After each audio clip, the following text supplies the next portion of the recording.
Hello students, government school के जो बच्चे हैं क्लास 8 के, उनको मैं आज उनका वर्क असाइनमेंट वर्कशीट 1 कराने जा रही हूँ। तो बेटा, आपके जो इंग्लिश का, हिंदी का ऑल सब्जेक्ट जो भी आपकी वर्कशीट्स होंगी, जो भी असेसमेंट्स होंगी, वो सभी मैं आपको इस वीडियो में कराऊंगी। तो ये आपके लिए बहुत हेल्पफुल है। चलिए स्टार्ट करते हैं हम। क्वेश्चन नंबर 1 दिया हुआ है इसका, Ramesh is dash intelligent boys, he always gets first prize.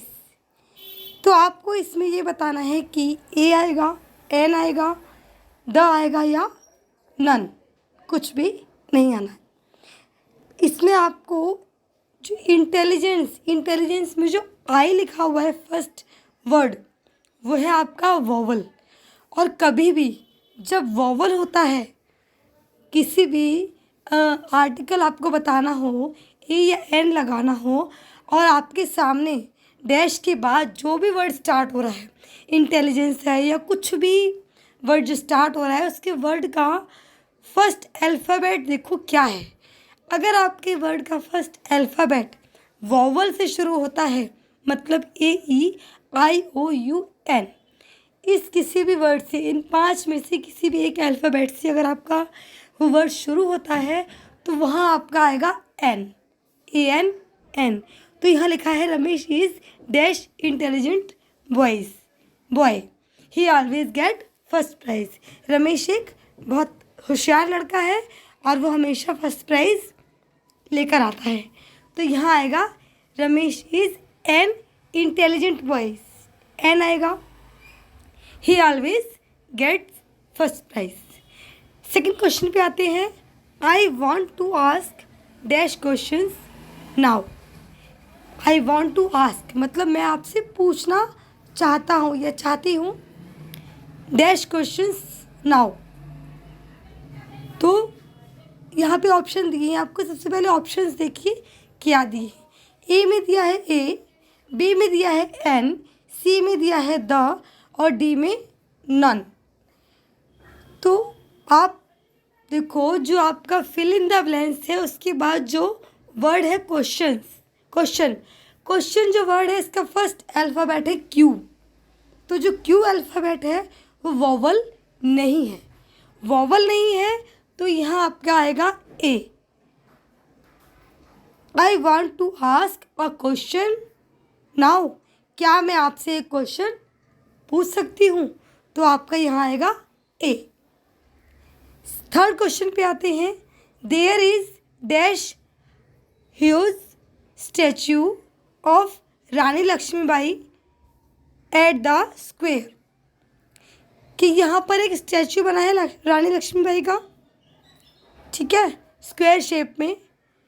तो यहाँ इसमें क्या आएगा? अब ये तो पता है कि हमें एक के बारे में बोलना है। There is a huge statue, एक स्टैचू के बारे में बोलना है। अब एक तो आएगा, लेकिन ए आएगा, एन आएगा या द आएगा या कुछ भी नहीं आएगा।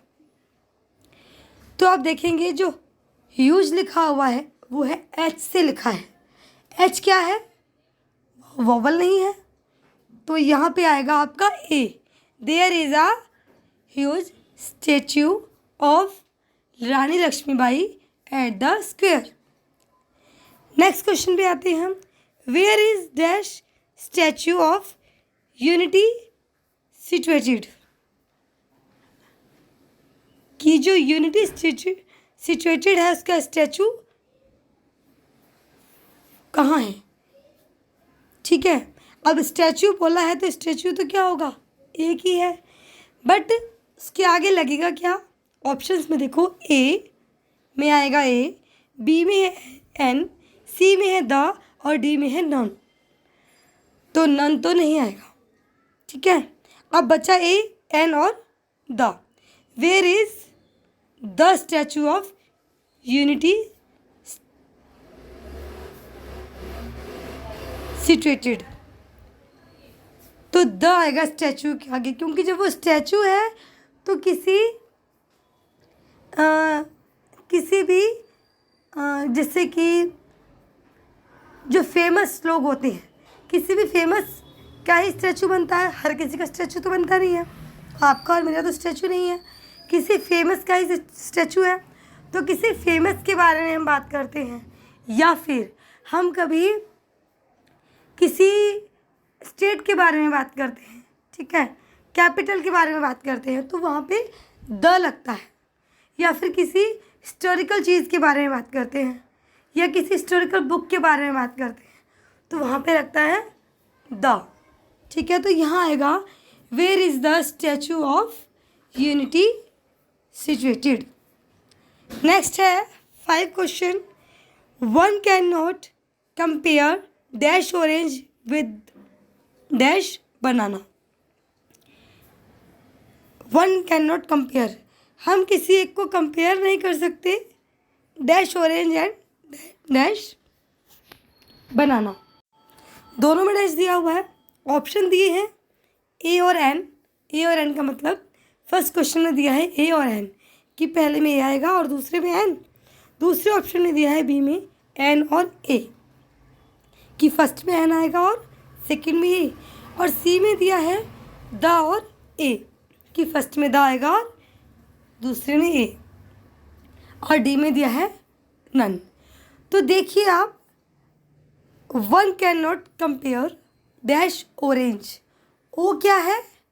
ऑरेंज एक वर्ड है, उस वर्ड का जो फर्स्ट अल्फ़ाबेट है वो है ओ, और ओ क्या है?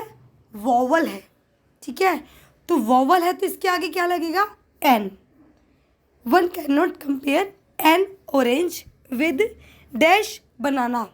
अब बी तो वॉवल नहीं है, तो बी के आगे लगेगा ए। तो ये आपका पूरा जो आपका सेंटेंस है वो बनेगा one can not compare an orange with a banana. हम किसी एक ऑरेंज और किसी एक बनाना को कंपेयर नहीं कर सकते। तो आपका इसमें ऑप्शन आएगा बी। बी ऑप्शन में पहले एन दिया है, बाद में ए दिया है। 6 क्वेश्चन करेंगे। He is the dash man of our city. He is the dash man of our city. Option दिए हैं A rich, B richer, C richest, या D none of this. He is the richest man of our city. Richest मतलब, rich मतलब अमीर, richer तो कुछ भी नहीं है। रिचेस्ट, रिचेस्ट क्या है? बहुत ज़्यादा अमीर, ठीक है। तो आपको इसमें बोला है कि वो अवर सिटी, अगर पूरे शहर में कोई अमीर है तो वो क्या है? बहुत ज़्यादा अमीर है, ठीक है। तो आपका यहाँ लिखना है ही is the richest man of our city. ये एक इस शहर का बहुत ज़्यादा अमीर आदमी है। तो इसका आपका आंसर है सी। क्वेश्चन नंबर 7 है। Sushil is 2 years dash than Subhash. Sushil जो है वो 2 ईयर क्या है सुभाष से? ओल्ड है, ओल्डर है या ओल्डेस्ट। अब ये तीनों आपको फॉर्म दी हुई हैं, ओल्ड, ओल्डर और ओल्डेस्ट। आपको बताना है कि इसमें क्या आएगा, या फिर नन ऑफ दीज, कुछ भी नहीं आएगा। तो आपका इसमें आएगा Sushil is 2 years older than the Subhash. Older आएगा इसमें बी, ठीक है। 8 क्वेश्चन है। Name the dash state of India. तो अगर कभी क्वेश्चन पूछते हैं तो क्या बोलते हैं? Name the dash state of India. Option में दिया है लार्जेस्ट, ए, बी है लार्ज, सी है लार्जर, और डी है नन ऑफ दीज। तो क्वेश्चन अगर हमने कितनी बार क्वेश्चन आपने देखे होंगे अपनी बुक में, किस तरीके से क्वेश्चन पूछते हैं? Name the largest.